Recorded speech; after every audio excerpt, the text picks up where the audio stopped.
ஹல்லேலூயா. கர்த்தருடைய பரிசுத்த நாமத்திற்கு மகிமை உண்டாவதாக. இந்த செய்தியினுடைய தலைப்பு வலதுசாரி இடதுசாரி கிறிஸ்தவர்கள், right wing left wing Christians. Hallelujah. கண்களை மூடுவோம், கர்த்தருக்கு முன்பாக நம்மை தாழ்த்துவோம். இந்த அவேர்னஸ் செஷனை கர்த்தர் கொடுத்ததற்காக ஸ்தோத்திரம். அதன் அடிப்படையில் நம்ம கற்றுக்கொள்ளுகிற காரியங்களை கொஞ்சம் சிந்தித்து பார்த்து நம்ம என்ன நம்மளே மாற்றிக்கொள்ள வேண்டும் என்பதற்கு இது பிரயோஜனமாக இருக்கும் என்று சொன்னால் அது கர்த்தருக்கு மகிமையை கொண்டு வரும். இல்லை என்று சொன்னால் அது ஒன்றுமே அர்த்தமில்லை, விருதாவாய் போய்விடும். என் நண்பாய் நேசிக்கிற எங்கள் பரிசுத்த பிதாவே, மால் அழைக்கப்பட்ட உம்முடைய பிள்ளைகள் எதை குறித்தும் தெளிவுள்ளவர்களாக காணப்பட வேண்டும் என்று கர்த்தர் விரும்புகிறபடினால் எங்களுக்கு வேத வாக்கியங்களை கொடுத்து, ஆண்டவரே, அதனுடைய அர்த்தத்தை எங்களுக்கு கற்றுக் கொடுத்து எங்களுடைய கண்களை திறந்து இது இன்னதென்று அறிந்து கொள்ளும்படியாக ஆண்டவர் எங்களுக்கு உதவி செய்து வருகிறீர். அதன் அடிப்படையில் இந்த பகுதியும் எங்களுக்கு பிரயோஜனம் உள்ளதாய் காணப்படட்டும். கர்த்தராகிய இயேசு கிறிஸ்து நாம் ஜெபிக்கிறோம், அருமை பிதாவே, ஆமென். ஹல்லேலூயா. வலதுசாரி இடதுசாரின்னு கேள்விப்பட்டிருக்கீங்களா? கேள்விப்பட்டிருப்பீங்க இல்லையா?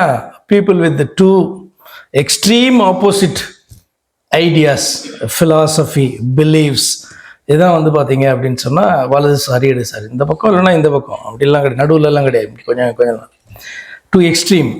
அப்போ இது பார்த்தீங்கன்னா அரசியல் சித்தாந்தங்களை குறித்து அதிகமாய் சொல்லப்படுகிற காரியங்களாய் காணப்பட்டாலும் கூட இது நம்முடைய ரிலீஜியன், எல்லா ரிலீஜியன்லேயும் கூட பார்த்தீங்கன்னா ஒன்று கர்த்தருடைய வார்த்தையை புரிந்து கொண்டு இந்த பக்கம், இல்லைன்னா புரியாமல் இந்த பக்கம் அப்படின்லாம் இருப்பாங்க.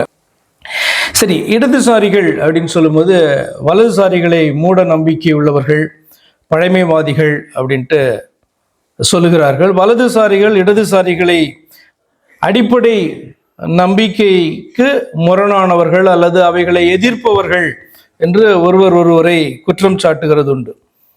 வேதம் கூட பார்த்தீங்கன்னா வலது இடது என்பதை குறித்து பேசுகிறது. ஆனால் இந்த டிஃப்ரெண்ட் சென்ஸ். நீங்கள் நினிவேக்கு கர்த்தர் யோனாவை அனுப்பின போது அந்த நினிவேயின் ஜனங்கள் மனம் திரும்பின போது ஆண்டவர் நினிவேட்ட சொன்னதான காரியம், இவர்கள் வலது கைக்கும் இடது கைக்கும் வித்தியாசம் அறியாத ஜனங்கள். அப்போ ஆண்டவர் வலது இடதுன்னு சொல்லும்போது அதை என்ன அர்த்தத்தில் பயன்படுத்துகிறாருன்னா, சத்தியத்தை அறிந்தவர்கள் அல்லது சத்தியத்தை அறியும்படியான வாய்ப்பை பெற்றவர்கள். அதனால சத்தியத்தை அறியும்படியான வாய்ப்பை பெற்றவர்கள் யாரு? வேத வாக்கியங்களை, அதாவது வேத வாக்கியங்கள் யாருக்கு கொடுக்கப்பட்டதோ அவர்கள் இஸ்ரவேல் ஜனங்கள். நினிவேல காணப்பட்ட ஜனங்கள் சத்தியத்தை அறிகிறதற்கு ஆன வாய்ப்பை பெறாதவர்கள். அப்ப சத்தியத்தை அறிகிற வாய்ப்பை பெற்றவர்களை ஆண்டவர் வலது கைக்கும் இடது கைக்கும், லெப்ட்னா என்ன ரைட்னா என்ன அப்படின்னு அவர்களுக்கு தெரியுமா? அங்க இருக்கிறவர்களுக்கு அது தெரியல.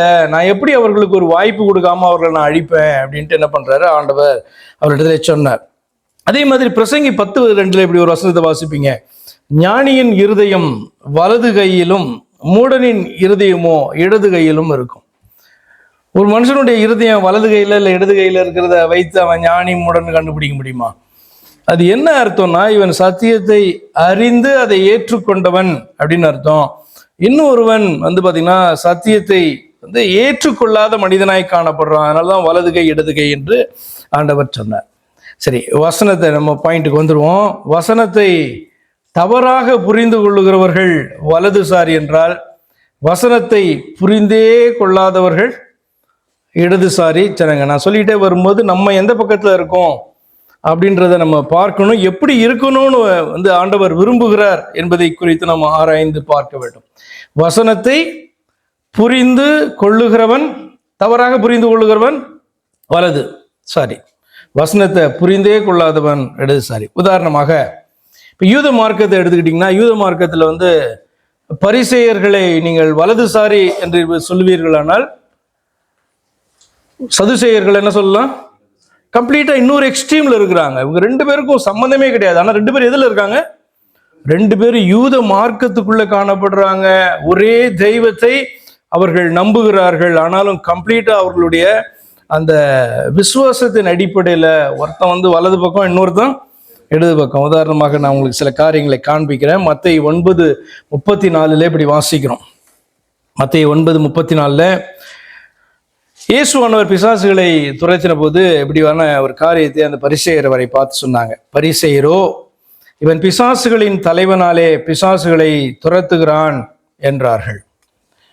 மார்க்கு 3:22 வாசிக்கிறோம். எருசலேமிலிருந்து வந்த வேதபாரகர், இவன் பெயல்சபூலை கொண்டிருக்கிறான், பிசாசுகளின் தலைவனாலே பிசாசுகளை துரத்துகிறான் என்றார்கள். இப்போ சிந்திச்சு பாருங்க, இவர்கள் நன்றாக வேதத்தை அறிந்ததாகவும் வேதத்தை கற்றுக் கொடுக்கிறவர்களாக, அதனால்தான் நான் பரிசேயரை குறித்தும், பரிசேயர்ல இன்னும் காணப்படுற ஒரு எலிட் குரூப் தான் வேதபாரகர்கள், வேத வார்த்தைகளை வியாக்கியானம் பண்ணுகிறவர்கள், சொல்லிக் கொடுக்கிறவர்கள், அதை பிரதி எடுக்கிறவர்கள் தான் வேதபாரகர்கள். அப்ப இவர்கள் இயேசுவானவர் பிசாசுகளை துரத்தின போது இவர் பிசாசுகளின் தலைவனாலே பிசாசுகளை துரத்துகிறார் என்று ஒரு முடிவுக்கு இதை அறிக்கை பண்ணுகிறார்கள். மற்றவர்களுக்கும் பாத்தீங்கன்னா இப்படி ஒரு பொய் செய்தியை பரப்புகிறார்கள். இப்போ சிந்தித்து பாருங்க, இவர்களை நீங்க யாருன்னு சொல்லுவீங்க? இவர்கள் வேதத்தை தவறாக புரிந்து கொண்டவர்கள், ஆனால் புரிந்து கொண்டவன் என்று சொல்லி நினைக்கிறார்கள். சதுசேயரை குறித்து பார்க்கும்போது அப்போஸ்தலர் 23:8 இப்படி வாசிக்கிறோம். அப்போஸ்தலர் 23:8 என்னத்தினால் என்றால், சதுசேயர் உயிர்த்தெழுதல் இல்லை என்றும் தேவதூதனும் ஆவியும் இல்லை என்றும் சொல்லுகிறார்கள், பரிசேயரோ அவ்விரண்டும் உண்டென்று ஒப்புக்கொள்ளுகிறார்கள். அப்படி வாசிக்கிறோம். அப்ப சதுசேயர் உயிர்த்தெழுதல் இல்லை என்றும் தேவதூதனும் ஆவியும் இல்லை என்றும் சொல்லுகிறார்கள். இவர்கள் தெய்வ நம்பிக்கை உடையவர்கள் தான். ஆனா இவங்க சொல்றதை கொஞ்சம் நீங்க சிந்திச்சு பாருங்களேன். உயிர்த்தெழுதல் இல்லை அப்படின்னு சொன்னா தெய்வத்தை இந்த பூமியிலே ஒரு மனிதன் தேட வேண்டியதான அவசியமும் இல்லை. தேவதூதனும் ஆவியும் இல்லை அப்படின்னு சொன்னா, இப்ப தேவதூதன் இருக்கிறான் இல்லைன்றது பிரச்சனை கிடையாது. ஆனா ஆவி இல்லை அப்படின்னு சொன்னா தெய்வம் இல்லைன்னு சொல்றாங்களா இல்லையா? ஆனால் தெய்வத்தை நம்புகிறார்கள். அவர்கள் பார்த்தீங்கன்னா அவங்களுடைய ஆலயத்துக்கு போகிறார்கள், தெய்வத்தை தொழுது கொள்கிறார்கள், அவர்களுக்கும் இந்த வேத வாக்கியங்கள் உண்டு. ஆனால் ஆவி இல்லை அப்படி சொல்றாங்க. அப்படியானால் தெய்வம் இல்லை என்று அவர்கள் பார்த்தீங்கன்னா அந்த ஒரு நம்பிக்கையை கொண்டிருக்கிறார்கள். இவர்கள் என்ன சொல்லலாம்? நீங்க இன்னொரு எக்ஸ்ட்ரீம், பரிசேயர் ஒரு எக்ஸ்ட்ரீம்னா இவன் இன்னொரு பக்கம் ஒரு எக்ஸ்ட்ரீம்ல இருக்கிறான். மார்க்கு 12:18 இப்படி வாசிக்கிறோம். உயிர்த்தெழுதல் இல்லை என்று சாதிக்கிற சதுசேயர், என்னதான் அவங்களுடைய வேத வாக்கியங்களை வைத்து உயிர்த்தெழுதல் உண்டு என்பதை கற்றுக் கொடுத்தாலும் கூட என்னதான் நம்ப மாட்டாங்க, உயிர்த்தெழுதல் இல்லை அப்படின்ட்டு அவர்கள் சாதிப்பார்கள். தாங்கள் சொல்லுகிறது சரி என்று சாதிக்கிறவர்களாய் காணப்படுறாங்க. அப்ப இது யூத மார்க்கத்திலே காணப்பட்டதான ஒரு எக்ஸாம்பிள். அது இந்த நாள்ல கிறிஸ்தவத்திற்குள்ளும் அப்படி ஒரு எக்ஸ்ட்ரீம், இந்த எக்ஸ்ட்ரீம் அப்படி நம்ம காணப்படுகிறோமா என்பதற்கான அவேர்னஸ் செஷன் தான் இது. அந்த தலைப்பை நான் உங்களுக்கு கொடுத்தேன். வலதுசாரி கிறிஸ்தவன், இடதுசாரி கிறிஸ்தவன்.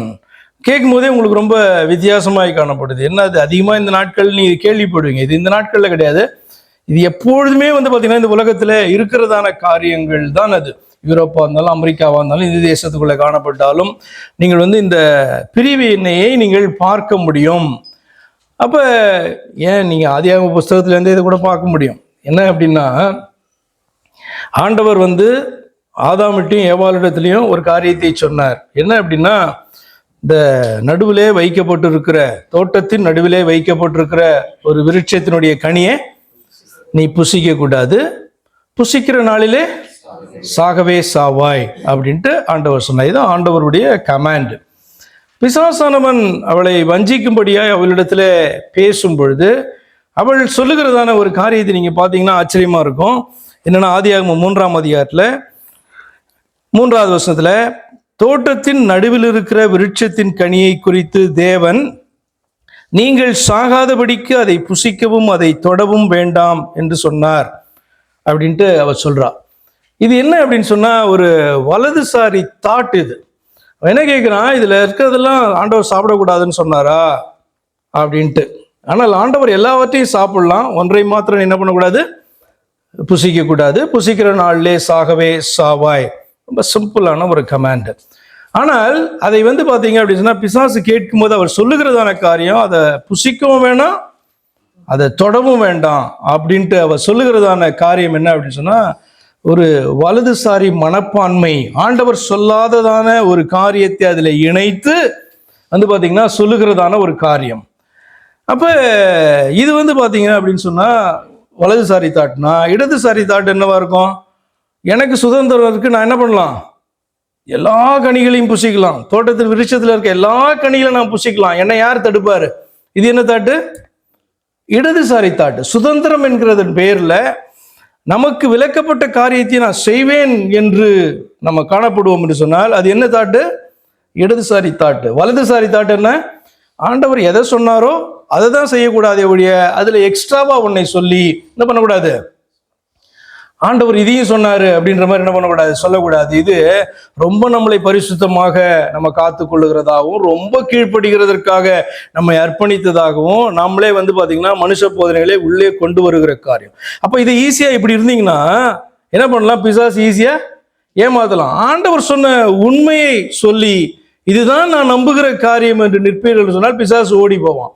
இல்ல ஆண்டவர் சொல்லாததான ஒரு காரியத்தை உள்ள கொண்டு வைத்து தான் ரொம்ப பக்திவானாக தன்னை காண்பித்து கொண்டா பிசாசுக்கு தெரியுது தெய்வம் சொல்லாததான ஒரு காரியம், இவன் அதை நம்புகிறான் என்று சொல்லி என்ன பண்ண முடியும்?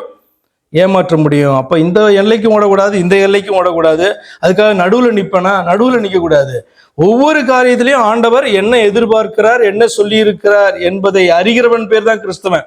இல்லை என்று சொன்னால் நீங்க எப்படி காணப்படுவீங்க? ஒன்னும் வலதுசாரி கிறிஸ்தவனா இருப்பீங்க, இல்ல இடதுசாரி கிறிஸ்தவனா இருப்பீங்க. பேர் தான் சொல்லிக்கலாம் கிறிஸ்தவன், ரெண்டு பேரும் கிறிஸ்தவர்கள் அல்ல என்பது நமக்கு புரிய வேண்டும். சரி, வசனங்களை தவறாக புரிந்து கொண்டு அதை தான் ஆழமாக அறிந்ததாக நம்பி தவறான உபதேசங்களுக்கு காரணமாய் இருப்பவன் வலதுசாரி கிறிஸ்தவன் ஃபார் எக்ஸாம்பிள். அதே நேரத்தில் வேத வாக்கியங்களின் ஞான அர்த்தம் என்னவென்று தேடாமல் எழுத்தின்படி எடுத்துக்கொண்டு பல தவறான போதனைகளுக்கு காரணமாய் இருப்பவன நீங்க இடதுசாரி கிறிஸ்தவன்னு சொல்லலாம். ரிப்பீட் பண்ணவா? வசனங்களை, வேத வாக்கியங்களை தவறாக புரிந்து கொண்டு தான் ஆழமாக அறிந்ததாக நம்புகிறான் பார்த்தீங்களா, அவன் பார்த்தீங்கன்னா பலவிதமான தவறான போதனைகளுக்கு, உபதேசங்களுக்கு காரணமா இருப்பான். அதே நேரத்தில் வேத வாக்கியங்கள் ஞான அர்த்தம் உடையவைகள், ஆழமான ஆவிக்குரிய கருத்து அதிலே காணப்படுது என்பது இதை பார்க்காம, புரிந்து கொள்ளாம, அதை மேலோட்டமாக எடுத்துக்கொள்ளுகிறவன் அநேக மனுஷ போதனைகளுக்கு என்ன பண்ணுவான்? அவன் காரணமா அவன் அமைந்து விடுவான். அப்போ ரெண்டு பேருமே பார்த்தீங்கன்னா தவறான உபதேசங்களை கொண்டவனுடைய உதாரணமாக தன்னை பக்தி உள்ளவர்களாக தங்களை காண்பிக்கிறவர்கள் உண்டு. ஆனால் உற்று நோக்கினால் அவர்கள் பக்தியினுடைய வேஷத்தை தரித்திருக்கிறதை நீங்கள் பார்க்க முடியும். அப்ப இவர்களை நம்ம என்ன சொல்லலாம்? இவங்கள பக்தி மான்களாக தங்களை காண்பிப்பார்கள், அல்லது உண்மையாகவே பக்திமான்களா இருப்பாங்க. ஆனா உற்று நோக்கினா அவங்க உண்மையான பக்திமான்களா இல்லையா அப்படின்னு தெரிஞ்சிடும். இவங்களை நீங்க என்ன சொல்லலாம்? இல்ல, வலதுசாரிகள். இன்னொருவன் பாத்தீங்கன்னா என்ன சொல்லுவான்? பக்தியாவது மண்ணாவது அப்படின்னு சொல்லிட்டு பாத்தீங்கன்னா எல்லாருமே வேஷதாரிகள் அப்படின்னு நம்புவான். அதாவது ஒரு நம்பிக்கைக்குள்ள, இறை நம்பிக்கைக்குள்ள காணப்படுற அத்தனை பேரும் வேஷதாரிகள், போலிகள் அப்படின்னு சொல்லுவான். இவனை நீங்க என்ன சொல்லலாம்? இடதுசாரி. கொஞ்சம் ரொம்ப சிம்பிளா உங்களுக்கு புரியுற மாதிரி நான் சொல்றேனே. இப்ப நீங்க இந்த நாட்கள்ல வாழ்ந்து கொண்டிருக்கிறோம், நான் பேசுறது உங்களுக்கு நல்லா புரியும். இப்ப ஆண்டவர் வேதத்துல அந்நிய பாஷையை குறித்து, தீர்க்க தரிசனங்கள் குறித்து, வரங்களை குறித்து பாத்தீங்கன்னா நமக்கு ஒரு விளக்கத்தை பவுல் மூலமா ஆண்டவர் கொடுத்திருக்காரா இல்லையா? இப்ப அந்நிய பாஷை பேசவில்லை என்றால் அவன் தேவ ஆவியை பெறாதவன் என்று நம்புகிறவர்கள் இருக்காங்களா இல்லையா? இன்னொரு கூட்டம் பாத்தீங்கன்னா இந்த காலத்துல அந்நிய பாஷையே கிடையாது, அந்நிய பாஷை பேசுறதெல்லாம் போலி அப்படின்னு சொல்கிற ஒரு கூட்டம் இருக்கு இல்லையா? இதுல எது வலதுசாரி, எது இடதுசாரி? உங்களுக்கு புரியுறதுக்கு தானே பேசுறேன் நானு. அந்நிய பாஷை என்பது வேதத்திலே காணப்படுது, அதை குறித்த விளக்கமும் ரொம்ப அழகா வேதத்துல சொல்லப்பட்டு இருக்கிறது. அப்ப அந்நிய பாஷையே பேசாதவன், அந்த அடையாளம் இல்லாதவன், தேவாவியவே பெறாதவன் என்று நம்புகிறவர் இருக்காங்களா இல்லையா? Yes or no? அதே மாதிரி பாத்தீங்கன்னா அந்நிய பாஷை எல்லாமே பேசுகிறவர்கள் எல்லாமே போலி அப்படின்னு சொல்லுகிறவர்கள் இருக்காங்களா இல்லையா? இதுல எப்படி நீங்க எதை வலதுசாரின்னுவீங்க, எதை இடதுசாரின்னுவீங்க? ரெண்டுமே டூ எக்ஸ்ட்ரீம்ஸ் தானே. அப்ப அந்நிய பாஷை பேசவில்லைன்னா அவன் தேவாவியை பெறாதவன், பக்திமான் கிடையாது, இவன் கிறிஸ்தவன் கிடையாது அப்படின்னு சொல்லுகிறது வலதுசாரி சித்தாந்தம் அல்லது தாட். கரெக்டா? அதே நேரத்தில் வேதத்தில் இது சொல்லப்பட்டு இருக்கிறது உண்மையாகவே அந்நிய பாஷை பேசுகிறவர்களும் உண்டு என்று நம்புகிறவர்கள் கரெக்டா வேதத்தின் அடிப்படையில நம்புகிறார்கள். இல்லை யார் பேசினாலும் அது போலியான பாஷை அப்படின்னு நம்புறவங்க இடதுசாரிகள் இல்லையா? ஸோ இந்த உதாரணத்தின் அடிப்படையில நாம எப்படி ஒன்னொன்னையும் நம்புறோம்? அந்நிய பாஷை குறித்து, தீர்க்க தரிசனை குறித்து, வரங்களை குறித்து நம்ம எப்படியாக பார்க்கிறோம் கொஞ்சம் சிந்திச்சு பாருங்க. இப்ப உதாரணமாக வலதுசாரிகள் தேவ ஊழியர்களை அல்லது விசுவாசிகளை, கிறிஸ்தவர்களை அளப்பதற்கு ஒரு வரைமுறையை அவர்கள் வைத்திருப்பாங்க. இடதுசாரிகள் என்ன பண்ணுவாங்க? இன்றைக்கு உண்மையான கிறிஸ்தவர்களே, விசுவாசிகளே இல்லை கிடையாது, எல்லாருமே கள்ளர்கள் அப்படி சொல்லுவாங்க. சொல்றாங்களா இல்லையா? இப்ப சிலர் நீங்க பாப்பீங்க, இன்னைக்கு இருக்கிற ஊழியக்காரர்கள் எல்லாம் எல்லாருமே போலியானவர்கள், எல்லாருமே கள்ளர்கள் அப்படி சொல்றாங்களா இல்லையா? யாரையுமே நம்ப மாட்டாங்க. ஆனா சிலர் பாத்தீங்க அப்படின்னு சொன்னா என்ன பண்ணுவாங்க? ஆராய்ந்து பார்ப்பார்கள் அல்லவா? கொஞ்சம் சிந்தித்து பாருங்களா. ஒரு மனுஷன் இப்படி நம்புறான், இந்த நாளில் உண்மையான கிறிஸ்தவர்களே பார்க்க முடியாது, உண்மையான ஊழியர்களே பார்க்க முடியாது சொல்லுவான். ஆனால் பார்த்தீங்க அப்படின்னு சொன்னா அவனும் ஒரு சபை கொண்டு போயிட்டு இருப்பான். அவனும் பார்த்தீங்கன்னா ஏதாவது ஒரு ஊழியக்காரரை சார்ந்து கொண்டு இருப்பான், நம்புவான். அப்போ அப்படிப்பட்டவன் ஒரு மாயக்காரனா காணப்படுறானா இல்லையா? நான் சொல்றது புரியுதா உங்களுக்கு? ஒன்று இந்த எக்ஸ்ட்ரீமுக்கு நீங்க போகக்கூடாது, இந்த எக்ஸ்ட்ரீமுக்கும் போகக்கூடாது. ஏனென்று சொன்னால் எல்லா காலத்திலையும் போலியானவர்கள் இருப்பாங்க, எல்லா காலத்திலும் உண்மையானவர்களும் இருப்பாங்க. நீங்க ஆராய்ந்து பார்க்க வேண்டும். வேதத்தில் இப்படி வசனத்தை பார்ப்பீங்க, என்னன்னா நாசியிலே சுவாசம் உள்ள மனுஷனை நம்புவதை பார்க்கலும் தேவன் பேரில் பற்றுதலாய் இருப்பது நல்ல. அப்படி வாசிப்பீங்களே, அந்த வசனத்தை நீங்க வாசித்தா என்ன நீங்க புரிந்து கொள்ளுகிறீர்கள்? அதுல இருந்து அந்த வசனத்தினுடைய அர்த்தம் என்ன?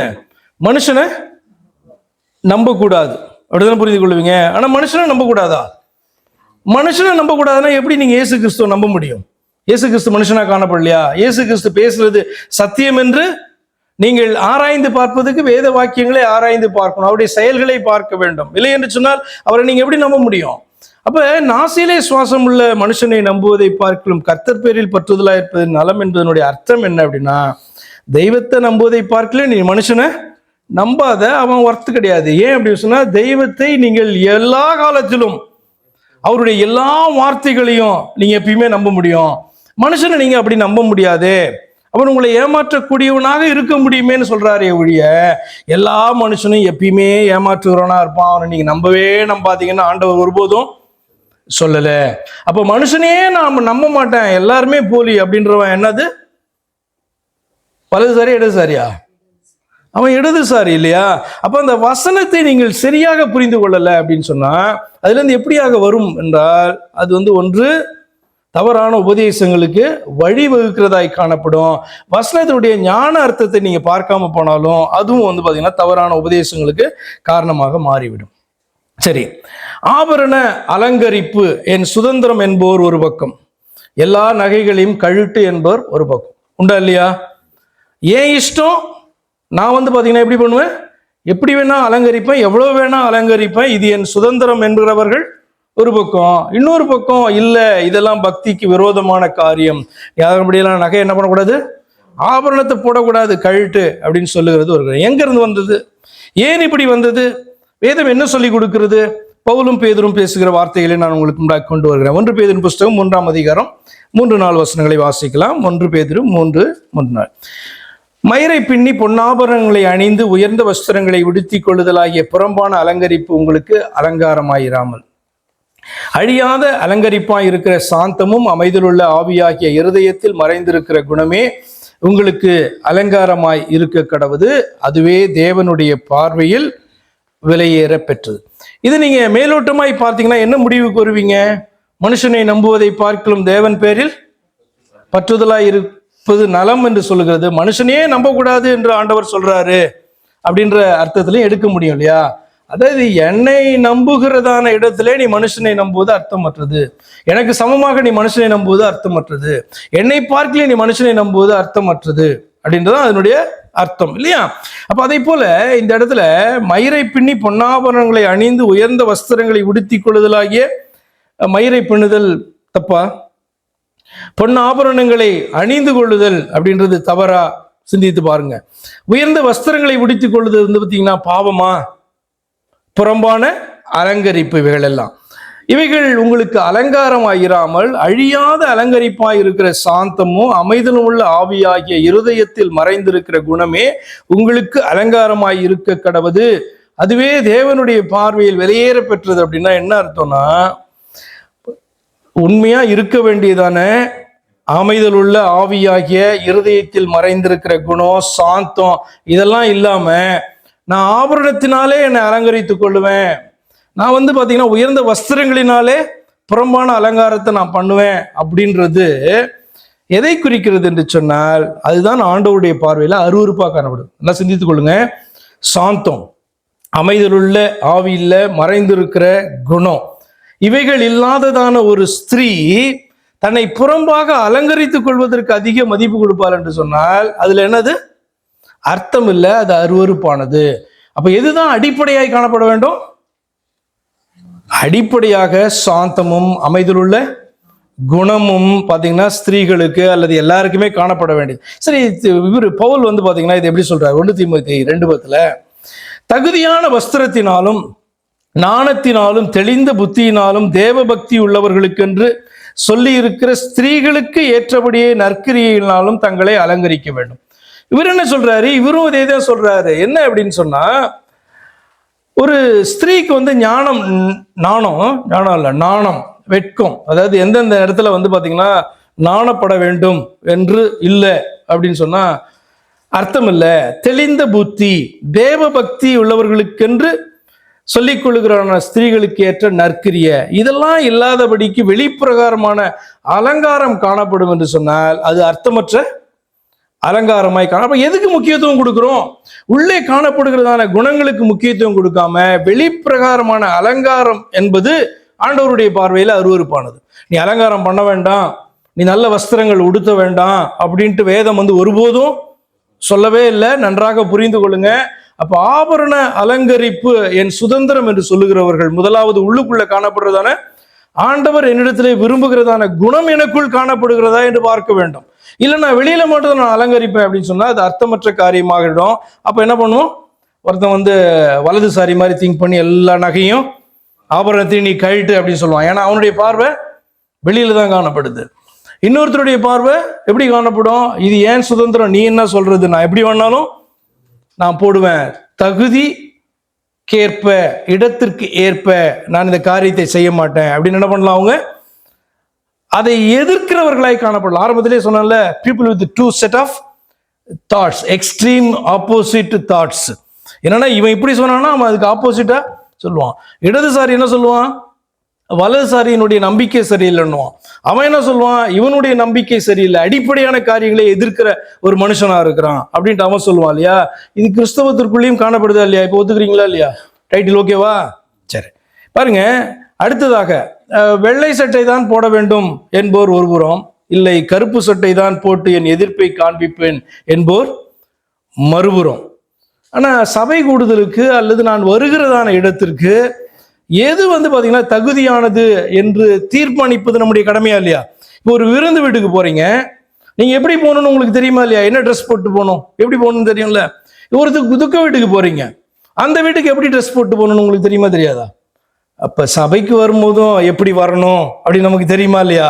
அப்ப வெள்ளை கருப்பு என்பது முக்கியம் அல்ல.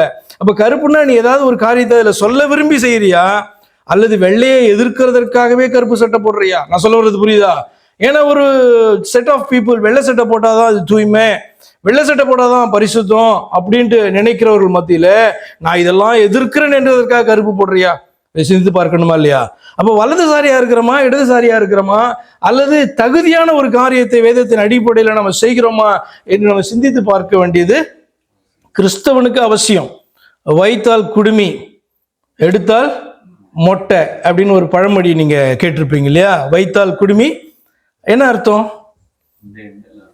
இந்த எண்டு இல்லைன்னா அந்த எண்டு. ஏன் அப்படின்னு சொன்னா, குடுமி என்பது எதை குறிக்கிறது அப்படின்னு சொன்னா, ஒரு செட் ஆஃப் பீப்புளுக்கு அல்லது பக்திமான்களாக தன்னை காண்பிக்கிறதுக்கான ஒரு அடையாளமாக பாத்தீங்க அப்படின்னு சொன்னா குடுமி என்பது காணப்படுது. ரிலீஜியஸ் சைடில் நான் சொல்லுகிறேன். இப்போ மொட்டை அப்படின்னு சொன்னா என்ன அர்த்தம்? மொட்டை அப்படின்னு சொன்னா மொட்டை அடிச்சுட்டு துறவரம் பூண்பதற்காக அவர்கள் செய்கிறதான அந்த முதல் காரியமா வந்து பாத்தீங்கன்னா அந்த மொட்டை அடிக்கிறது இருக்கிற அந்த குடுமையை எடுத்துட்டு, ரெண்டுமே ரிலீஜியஸ் சைடு நல்லா நீங்க புரிந்து கொள்ளணும். ஒன்னு இந்த எக்ஸ்ட்ரீமு, இன்னொன்னு இந்த எக்ஸ்ட்ரீமாக இன்னொன்னு காணப்படும். அப்ப இது கிறிஸ்தவ வாழ்க்கையா போய் சிந்தித்து பார்க்கணும் இல்லையா? அப்ப அதிக அலங்காரம் இல்லைன்னா அலங்கோலம். அப்ப கரெக்டா? அதிகமான அலங்காரம் பண்ணுவேன், இல்லைன்னா நான் எப்படி அலங்கோலமா நான் இருப்பேன் அப்படின்னு சொல்லுவது கிறிஸ்தவ வாழ்க்கை அல்ல. பாருங்க, விவாகம் தெய்வத்தை சேவிப்பதற்கு தடை என்கிற கள்ள உபதேசம் கேள்விப்பட்டிருக்கீங்களா? விவாகம் பண்ணா ஆண்டவர் என்ன பண்ண முடியாது, தெய்வத்தை நம்ம தேடுகிறதுக்கு அது தடையா இருக்கும் என்கிறதான கள்ள உபதேசம். அல்லது மனுஷன் இருக்கிறான், அவன் வந்து விவாகம் பண்ண மனுஷனா இருக்கான், திடீரென்று ஆண்டவரை அறிந்து கொண்ட பின்பு, அதாவது தெய்வத்தை அறிந்து கொண்ட பின்பு இந்த விவாக வாழ்க்கையே வந்து பார்த்தோன்னா அந்த தெய்வத்தை இன்னும் அதிகமாக தேடுறதற்கு, ஞானத்தை அடைவதற்கு தடை என்று சொல்லி குடும்பத்தை விட்டுட்டு வந்து போகிறவர்கள், ஊழியத்துக்கு போகிறவர்களை பார்த்துருக்கீங்களா? அதுவும் ஒரு விதமான கள்ள உபதேசம். சரி, சில வசனங்கள் நான் உங்களுக்கு காண்பிக்கிறேன் பாருங்க. 1 தீமோத்தேயுவின் புஸ்தகம் இல்லை, இன்னும் இது வந்து பார்த்தீங்கன்னா வலதுசாரி தாட். அப்படின்னா இடதுசாரி தாட் என்ன? தெய்வத்தை சேவிப்பது தேடுவது விருதா? உலகத்தில் உனக்கு ஒரு லைஃப் கிடைச்சிருக்கு, அந்த லைஃப் எப்படி வேணாலும் நீ என்ன பண்ணலாம், உன் வேலையை பாரு, உன்னுடைய வாழ்க்கையை நீ வாழ் என்று சொல்லுகிறதான காரியம் வந்து பார்த்தீங்கன்னா ஒரு இடதுசாரி தாட், லெஃப்ட் விங் தாட்டாக காணப்படுது. சரி, எது சரி? 1 தீமோத்தேயுவின் புஸ்தகம் 4ஆம் அதிகாரம் 1வது வசனத்தினுடைய 2வது பகுதியிலிருந்து 3 வரைக்கும் வாசிக்கிறேன். பிற்காலங்களில் மனசாட்சியில் சூடுண்ட பொய்யருடைய மாயத்தினாலே சிலர் வஞ்சிக்கிற ஆவிகளுக்கும் பிசாசின் உபதேசங்களுக்கும் செவி கொடுத்து விசுவாசத்தை விட்டு விலகி போவார்கள். விவாகம் பண்ணாதிருக்கவும் விசுவாசிகளும் சத்தியத்தை அறிந்தவர்களும் ஸ்தோத்திரத்தோடு அனுபவிக்கும்படி தேவன் படைத்த போஜன பதார்த்தங்களை விளக்கவும் வேண்டும் என்று அந்த பொய்யர் கட்டளை. என்ன சொல்லுவாங்க? ஆலோசனைலாம் கிடையாது, கட்டளை. விவாகம் பண்ணாதிருக்க வேண்டும், தெய்வத்தை மெய்யாய் தேட வேண்டுமானால் என்ன பண்ணணும், விவாகம் பண்ணாது இருக்கணும் அப்படின்னு சொல்லுகிறதான காரியம். விசுவாசிகளும் சத்தியத்தை அறிந்தவர்களும் ஸ்தோத்திரத்தோடு அனுபவிக்கும்படி தேவன் கொடுத்திருக்கிற காரியங்களை கூட விளக்க வேண்டும் என்று இந்த பொய்யர் என்ன பண்ணுவாங்களாம், கட்டளை இடுவார்களாம். சரி, ஆதியாகமம் 5:22 இப்படி வாசிக்கிறோம். ஆதியாகமம் 5:22, ஏனோக்கு மெத்துசலாவை பெற்றபின் 300 வருஷம் தேவனோட சஞ்சரித்து கொண்டிருந்து குமாரரையும் குமாரத்திகளையும் பெற்றான். எதற்காக இந்த வார்த்தை இப்படி எழுதப்பட்டிருக்குன்னு சிந்திச்சிருக்கீங்களா நீங்க? இது ஒரு பெரிய விஷயமா? எல்லாம் வந்து பாத்தீங்கன்னா இந்த வேதத்திலே காணப்படுற தேவ மனிதர்கள், முற்பிதாக்கள், அவர்கள் எல்லாரும் வந்து பாத்தீங்கன்னா தேவ பக்தி உள்ளவர்களாக வாழ்ந்து விசுவாசத்தோட மடித்தார்கள் என்றுதான் நம்ம அறிந்திருக்கிறோம். ஆனா ஏன் ஏனோக்கை குறித்து இப்படிப்பட்ட ஒரு வார்த்தை காணப்படுது? மெத்துசலாவை பெற்றபின் 300 வருஷம் தேவனோடு சஞ்சரித்து கொண்டிருந்து குமாரரையும் குமாரத்திகளையும் பெற்றான். என்ன அப்படின்னா, இவன் ரைட் விங்கும் கிடையாது, இவன் லெஃப்ட் விங்கும் கிடையாது. தேவன் தனக்கு என்ன நியமித்து வைத்திருக்கிறாரோ அதன்படி வாழ்ந்து கொண்டிருக்கும் பொழுதே தெய்வத்தை தேட முடியும் என்பதற்கு உதாரணமாக வைக்கப்பட்டிருக்கிறதான மனுஷன். அப்ப இவன் வந்து பாத்தீங்கன்னா வலதுசாரி கிறிஸ்தவனும் கிடையாது, வலதுசாரி விசுவாசியும் கிடையாது, இடதுசாரி விசுவாசியும் கிடையாது. தேவன் எனக்கு என்ன நியமித்திருக்கிறார் மனுஷனாக, எனக்கு இதை வந்து அனுமதித்து இருக்கிறார். ஆனா அதன் மத்தியிலும் நான் தெய்வத்தை உண்மையோட தேட முடியும் என்பதற்கு ஒரு உதாரணமாக வைக்கப்பட்டிருக்க காரியம். அப்புறம் அதற்கப்புறம் வந்ததான புது புது தாட்ஸ், இப்படி இருந்தா என்ன பண்ண முடியாது, தெய்வத்தை நீ தேட முடியாது, அதனால என்ன பண்ணு, தேவன் உனக்கு நியமித்ததான காரியத்தை கூட நீ தள்ளி வை அப்படின்னு சொல்லுகிறதான தாட்ஸ், அல்லது எப்படி வேணாலும் நான் வாழ்வேன், தெய்வத்தை தேட வேண்டியதான அவசியம் இல்லைன்னு சொல்லுகிறதான தாட்ஸ், எதுவுமே வந்து பாத்தீங்கன்னா வேதத்திலே சொல்லப்படாததான காரியங்களாக அவைகள் காணப்படுகிறது. சரி, பக்திமானாக எண்ணி உண்மையான தேவ பக்திக்கு விரோதமான செயல்படுகிறதான வலதுசாரிகள் அல்லது எக்ஸ்ட்ரீமிஸ்டுடைய சில எக்ஸாம்பிளை நம்ம பார்க்கலாம். ஒன்று, யோவான் 16ஆம் அதிகாரம் 2வது வசனத்துல நம்ம இப்படி வாசிக்கிறோம். யோவான் 16:2, கிறிஸ்தவர்களை குறித்து ஆண்டவர் வந்து பாத்தீங்கன்னா அவர்களுடைய காரியங்களை குறித்து ஒன்றை குறித்து சொன்னார், எச்சரிப்பை சொன்னார். அவர்கள் உங்களை ஜெபாலயங்களுக்கு புறம்பாக்குவார்கள், மேலும் உங்களை கொலை செய்கிறவன் தான் தேவனுக்கு தொண்டு செய்கிறவன் என்று நினைக்கும் காலம் வரும் அப்படின்ட்டு ஒரு காரியத்தை சொன்னாரு. நடந்தது, முதல் நூற்றாண்டுல ரொம்ப அதிகமாய் நடந்தது, இன்றைக்கு வரைக்கும் ஓரளவுக்கு நடந்து கொண்டுதான் இருக்குது. இப்ப உங்களை ஜெபாலயங்களுக்கு புறம்பாக்குவார்கள், மேலும் உங்களை கொலை செய்கிறவன் தான் தேவனுக்கு தொண்டு செய்கிறவன் என்று நினைக்கும் காலம் வரும். இவன் யாரு நீங்க சொல்லுங்க பார்க்கலாம். நான் பேசுறதெல்லாம் உங்களுக்கு புரிஞ்சதுன்னா இவன் வலதுசாரியா இடதுசாரியா? வலதுசாரி. என்ன அப்படின்னு சொன்னா, தன்னுடைய தேவனுக்கு தொண்டு செய்கிறதாக நினைத்து அந்த தெய்வத்தை தொழுது கொள்ளுகிறவர்களையே பாத்தீங்கன்னா புறம்பாக்குகிற, கொலை செய்கிறவர்களாக ஒரு கூட்டம் காணப்படுவாங்க அப்படின்னு சொல்ற. இன்னொரு எக்ஸாம்பிள், அப்போஸ்தலர் 9:10-17. தமஸ்குவிலே அனனியா என்னும் பேருள்ள ஒரு சீஷன் இருந்தான். அவனுக்கு கர்த்தர் தரிசனமாகி, யார் தரிசனமான? கர்த்தர் தரிசனமாகி, அனனியாவே என்றார். அவன், ஆண்டவரே, இதோ அடியேன் என்றான். அப்போது கர்த்தர், நீ எழுந்து நேர்தெரு எனப்பட்ட தெருவுக்கு போய் யூதாவின் வீட்டிலே தர்சு பட்டணத்தாகிய சவுல் என்னும் பேருள்ள ஒருவனை தேடு. அவன் இப்போது ஜெபம் பண்ணி கொண்டிருக்கிறான்.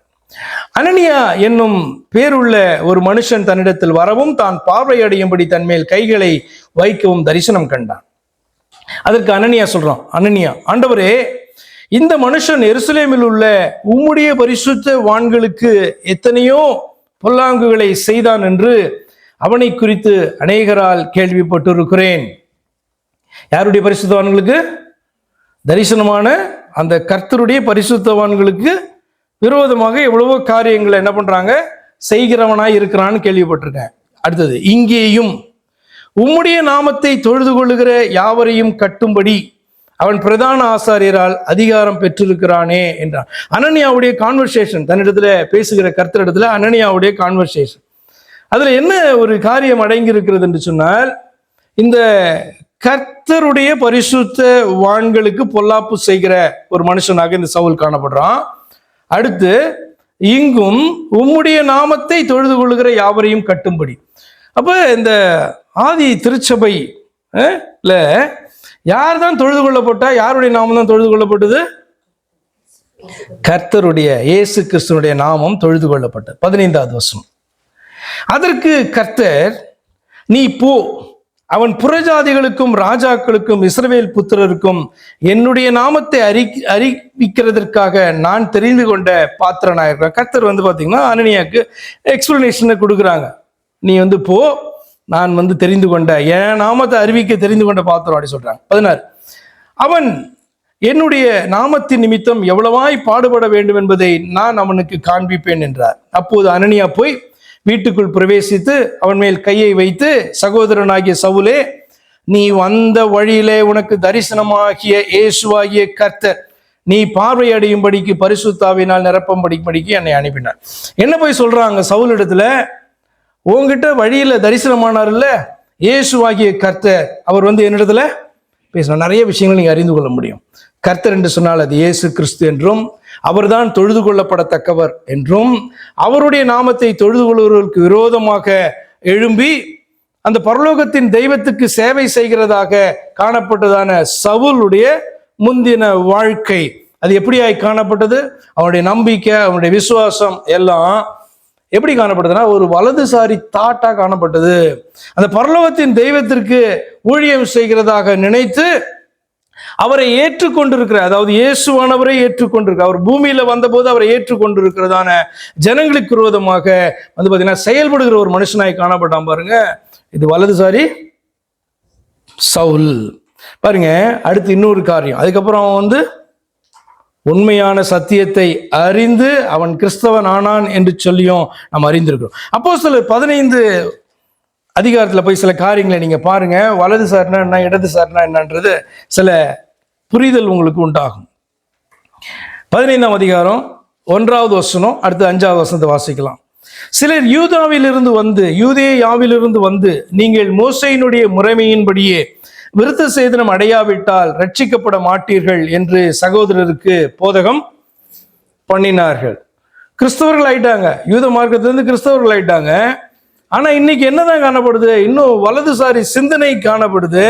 அவர்கள் வேத வசனத்தை புரிந்து கொள்ளாதபடிக்கு என்ன ஒரு டீச்சிங்ஸா அல்லது உபதேசத்தை கொண்டு வர்றாங்க சொன்னா, மோசையினுடைய முறைமையின்படியே விருத்த சாதனம் பண்ணீங்கன்னா நீங்க கிறிஸ்தவர்களே, நீங்க ரட்சிக்கப்படுவீங்க அப்படின்ட்டு சொல்றாங்க.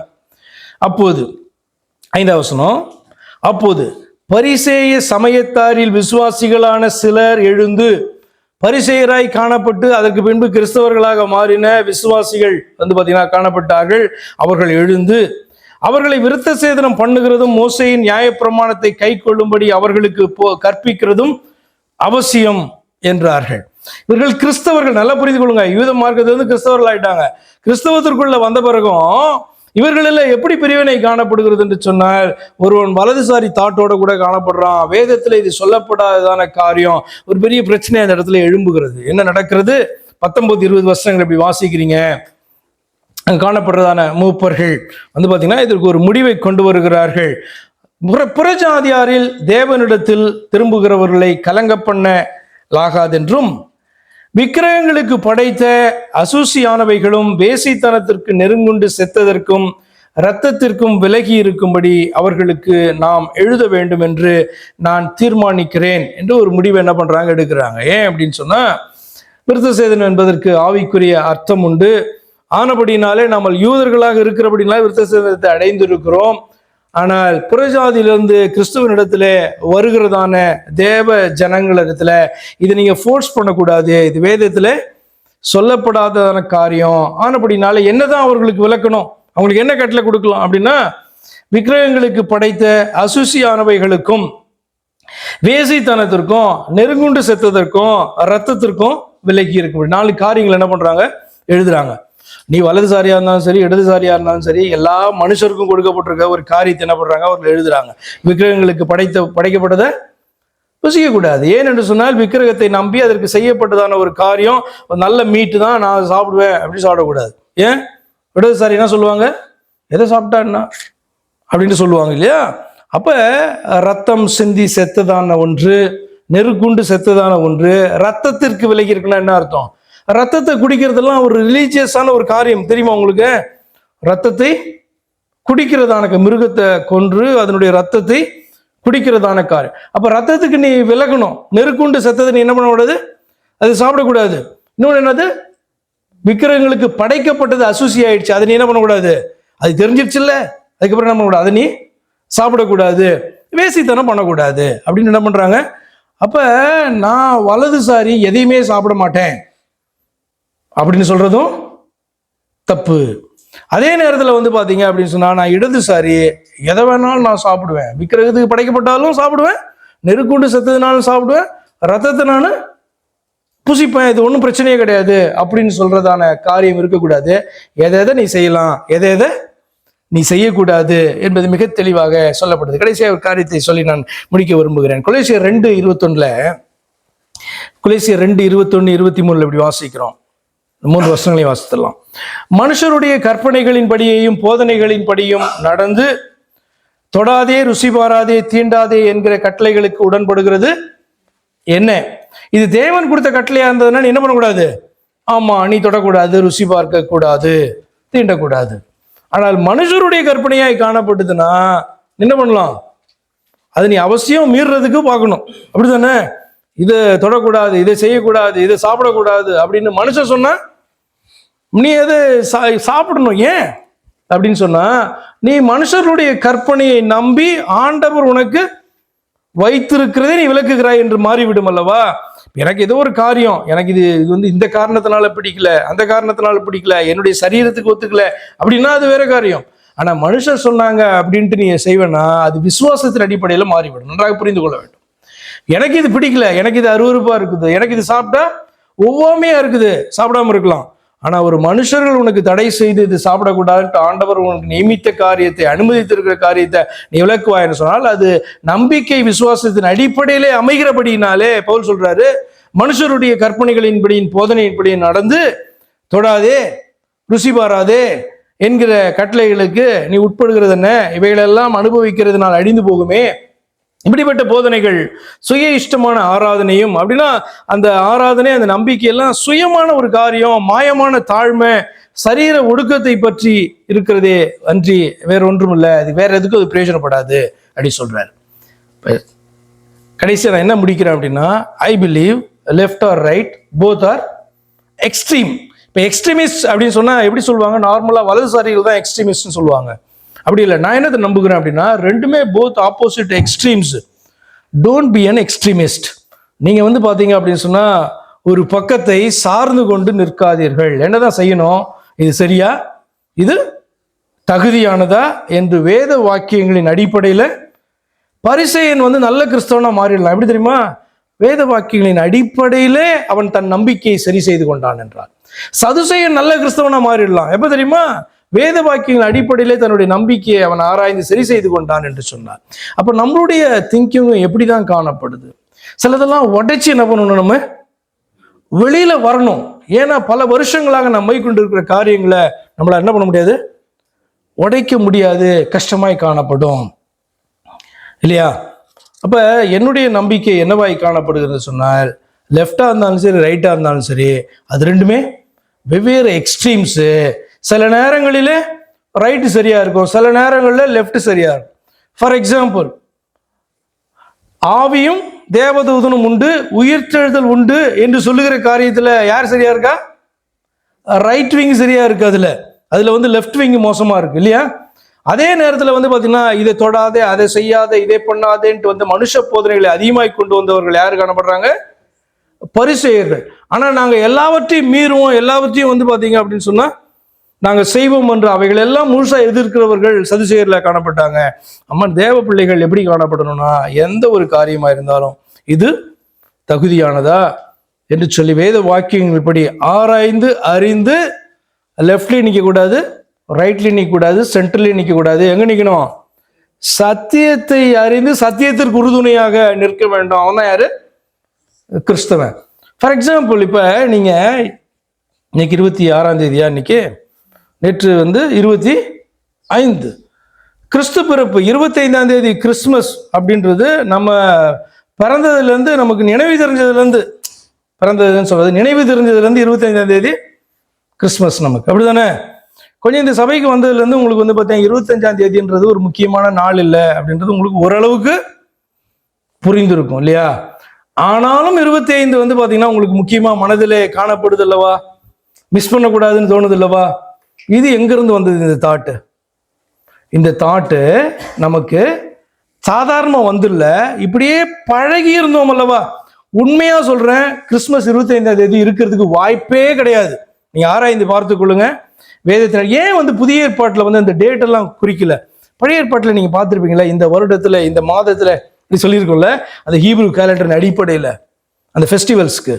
ஏன் நியூ டெஸ்டமெண்ட்ல கிறிஸ்து பிறந்தார் என்பது உண்மை, தேவன் மனிதனாக வெளிப்பட்டார் என்பது உண்மை, எந்த நாளில எந்த மாதத்துல வந்தார்னு ஏன் சொல்லப்படல? அதை நீங்க கொண்டாட வேண்டிய அவசியம் கிடையாது. தேவன் மனிதனாக வந்தார் என்று உனக்கு தெரிய வேண்டும். ஏன் அப்படின்னா, இது தெரியலனா, நீ நம்பலனா, நீ கிறிஸ்தவனே கிடையாது. ரட்சிப்பை நோக்கி நீ கடந்து போகவே முடியாது. எந்த நாளில உயிர்த்தெழுந்தார் அவசியமே இல்லை. என்னைக்கு மரித்தாரோ 3ஆம் நாள் உயிர்த்தெழுந்தார், அப்படிதானே? அப்ப நான் இன்னைக்கு என்ன நம்பிக்கொண்டு இருக்கிறேன்? தேவன் மனிதனாக வெளிப்பட்டார், சரீரத்திலே காணப்பட்டார் என்பதை நான் ஒவ்வொரு நாள் நினைவு கூர்ந்து கொண்டுதான் இருக்கிறேன். அவர் திரும்பவும் என்ன பண்ணுவாரு? இந்த பூமிக்கு வருவார். அது வரைக்கும் இந்த விசுவாசத்துல நான் காணப்பட வேண்டும் அப்படின்ட்டு வேதம் கற்றுக் கொடுக்கிறது. அதனாலதான் திருவிருந்தை ஆயத்தப்படுத்தி நீ நினைவு கூறும்படி இதை செய்யுங்கள் என்று வேதம் சொல்லுகிறதே ஒழிய, அதுவும் இந்த நாள்ல செய்யணும், இந்த நாள்ல செய்யணும் அப்படின்லாம் கிடையாது. அப்ப இந்த பாண்டேஜ் எல்லாம் உடைச்சு நம்ம என்ன பண்ணணும்?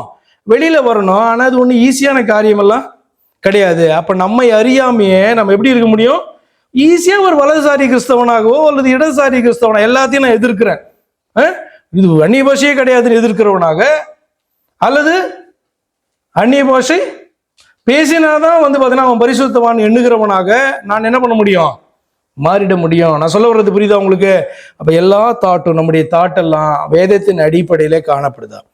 என்னுடைய இந்த சிந்தை, இந்த சித்தாந்தம் வேதத்தின் அடிப்படையில் தேவனால் அங்கீகரிக்கப்பட்டதா இருக்கா? இருந்தது என்று சொன்னால் நான் சரியான கிறிஸ்தவ உபதேசத்துல நான் காணப்படுறேன். இல்லை என்று சொன்னால் இந்த பக்கமும் நான் காணப்படுறேன். என்னுடைய தாட்டு, என்னுடைய நம்பிக்கை இன்னைக்கு வேதத்தின் அடிப்படையில் இல்லை, எங்கேயோ இருந்து வந்துச்சு, எப்படியோ வந்துச்சு, அது விதைக்கப்பட்டதை நம்பி கொண்டு இருக்கிறேன். இன்னைக்கு உடைச்சிட்டு வெளியில வரணும், அவ்வளவுதான். இதை நான் சாப்பிடக்கூடாது அப்படின்னு ஏதோ விசுவாச அடிப்படையில் நம்புறேன்னு வச்சுக்கோங்களேன், அதை ட்ரை பண்ணணும், அதை சாப்பிட்டு பார்க்கணும். எனக்கு ஒத்துக்கலைன்னா வேற, அது வேற.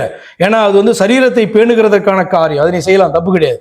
ஆனா விசுவாசத்தின் அடிப்படையில இதை ஒதுக்குறது, அதை இது பண்றது அப்படின்னு சொன்னா நீ ஏதோ ஒன்றுல சிக்கிட்டு இருக்கிற. அது என்ன பண்ணும்? உடைத்து கொண்டு வெளியில வரணும். ஆனபடி நாளை கண்களை மூடுவோம். வலதுசாரியாகவோ இடதுசாரியாகவோ இருக்க வேணாம். எது சரியோ அந்த பக்கம் சத்தியத்தின் அடிப்படையில் நாம் நிற்போம். அதற்கு நீங்கள் ஃபைட் பண்ணி தான் அதை உடைச்சி வெளியில் வர வேண்டியது காணப்படும்.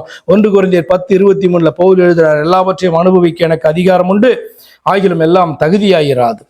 எல்லாவற்றையும் அனுபவிக்க எனக்கு அதிகாரம் உண்டு, ஆகிலும் எல்லாம் பக்தி விருத்தியை உண்டாக்காது. வலது பக்கம் போய் அது பக்தி விருத்தியை உண்டாக்குனா பரவாயில்ல, உண்மையான பக்தி விருத்தியை உண்டாக்குனா. இடது பக்கம் போய் பார்த்தீங்கன்னா அது பக்தி விருத்தியை உண்டாக்குனா பரவாயில்ல, ஆனால் தகுதி இல்லாமல் அது காணப்படும் என்று சொன்னால் எதற்கு இந்த பக்கம் அந்த பக்கம் ஓட வேண்டும்? அன்பாய் நேசிக்கிறவங்க பரிசுத்த பிதாவே, இந்த அருமையான வேலைக்காக நாங்கள் உங்களுக்கு நன்றி செலுத்துகிறோம்.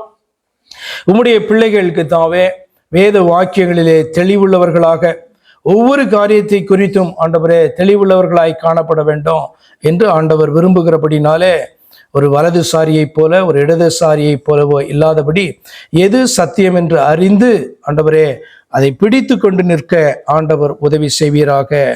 வெள்ளையை வெள்ளை என்றும் கருப்பை கருப்பென்றும் சொல்லத்தக்கவர்களாய் காணப்பட கிருபை செய்யுங்க. ரெண்டையும் ஆண்டவரே சேர்க்கும்போது இணைக்கும் பொழுது அது வெள்ளையாகவும் இருக்க முடியாது, கருப்பாகவும் இருக்க முடியாது, அது ஒரு கிரே கலராக மாறுகிறதை போல ஆண்டவரே பொய்யையும் உண்மையையும் இணைத்து அதை நம்ப முடியாது என்றதை அறிந்து பொய் என்றால் பொய் என்றும் உண்மை என்றால் உண்மை என்றும் சொல்லுகிறவர்களாக, ஏற்கிறவர்களாக, நிற்கிறவர்களாக கர்த்தருடைய பிள்ளைகளுக்கு உதவி செய்வீராக. கர்த்தராகிய இயேசு கிறிஸ்துவின் நாமத்தில் ஜெபிக்கிறேன் அருமை பிதாவே, ஆமென்.